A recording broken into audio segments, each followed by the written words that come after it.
Assalamualaikum warahmatullahi wabarakatuh. Halo Bapak Ibu pamong belajar hebat di seluruh Indonesia. Perkenalkan, nama saya Muhammad Mughni Izzatur Rahman, pamong belajar SPNF SKB Kabupaten Magetan, Provinsi Jawa Timur.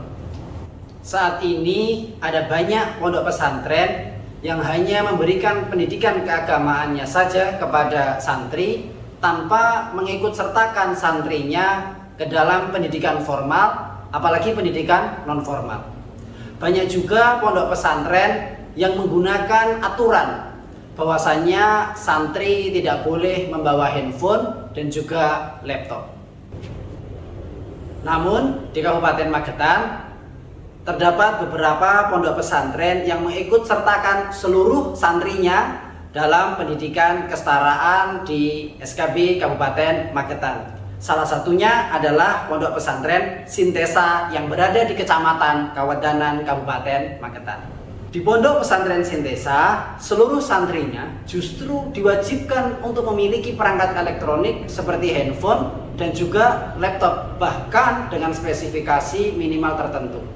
Karena kurikulum yang diterapkan di pondok pesantren Sintesa adalah tidak hanya mengajarkan keilmuan secara agama, akan tetapi juga ditambahkan dengan keilmuan bisnis atau masyarakat luas lebih mengenal dengan digital marketing. Namun yang sangat saya sayangkan adalah peminat pendaftar santri di pondok pesantren Sintesa ini masih tergolong sangat sedikit. Dalam setiap tahunnya, santri yang mendaftarkan ke SKB Kabupaten Magetan untuk mengikuti program pendidikan kesetaraan hanya sekitar 20 anak setiap tahunnya. Oleh karena itu, melihat potensi yang dimiliki oleh pondok pesantren Sintesa, saya mencoba untuk mengimplementasikan keterampilan konten kreator supaya lebih mengenalkan pondok pesantren Sintesa kepada masyarakat luas dengan cara melibatkan secara langsung peserta didik yang ada di sana. Praktik baik yang saya lakukan adalah implementasi keterampilan konten kreator berbasis editing video. Langkah pertama yang saya lakukan adalah membagi peserta didik ke dalam beberapa kelompok. Di dalam satu kelompok, peserta didik akan membagi tugas antara satu dengan yang lainnya. Ada yang menjadi sutradara, ada yang menjadi pemeran utama, dan ada juga yang menjadi kameramen maupun editor. Selanjutnya, peserta didik berdiskusi di dalam kelompoknya untuk menyusun naskah dan juga storyboard, di mana naskah dan storyboard ini akan menentukan jalan cerita dari video yang akan mereka buat oleh masing-masing kelompok.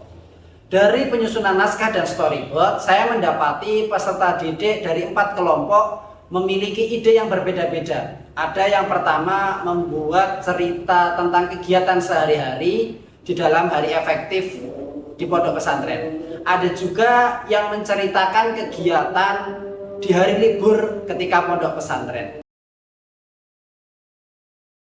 Kemudian proses yang paling penting adalah proses pengambilan video.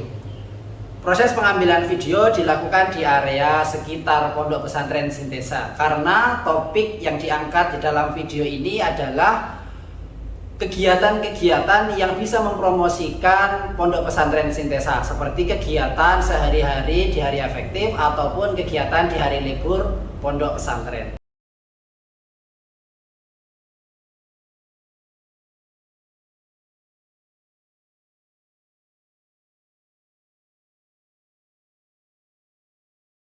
Selanjutnya adalah proses editing video.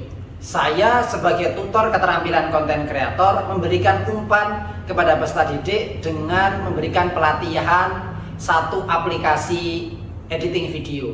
Namun, saya tidak membatasi kreativitas peserta didik untuk menggunakan aplikasi editing video lainnya yang dirasa bagi peserta didik lebih mudah ataupun lebih kompleks. Dan proses yang terakhir adalah mengunggah atau mengupload video. Video yang telah dibuat oleh masing-masing kelompok diunggah di media sosial, baik itu YouTube, Facebook, maupun Instagram. Hal ini dilakukan supaya pondok pesantren Sintesa, kegiatan-kegiatan santrinya lebih mudah dikenal oleh masyarakat luas. Dimensi profil pelajar Pancasila yang terdapat dalam pembelajaran keterampilan konten kreator ini adalah yang pertama, bergotong royong, yang kedua, bernalar kritis, dan yang ketiga, kreatif. Demikian video praktik baik yang saya lakukan. Semoga implementasi keterampilan konten kreator yang saya lakukan dapat memberikan dampak yang positif bagi peserta didik, dengan cara peserta didik menjadi lebih aktif dalam kegiatan pembelajaran. Selain itu juga dapat meningkatkan peminat pendaftar santri di Pondok Pesantren Sintesa. Karena dengan bertambahnya jumlah santri di Pondok Pesantren Sintesa, bertambah pula jumlah peserta didik di SKB Kabupaten Magetan. Makan ikan di warung Bu Asih. Cukup sekian dan terima kasih. Pamong Belajar Indonesia, jaya, jaya, jaya.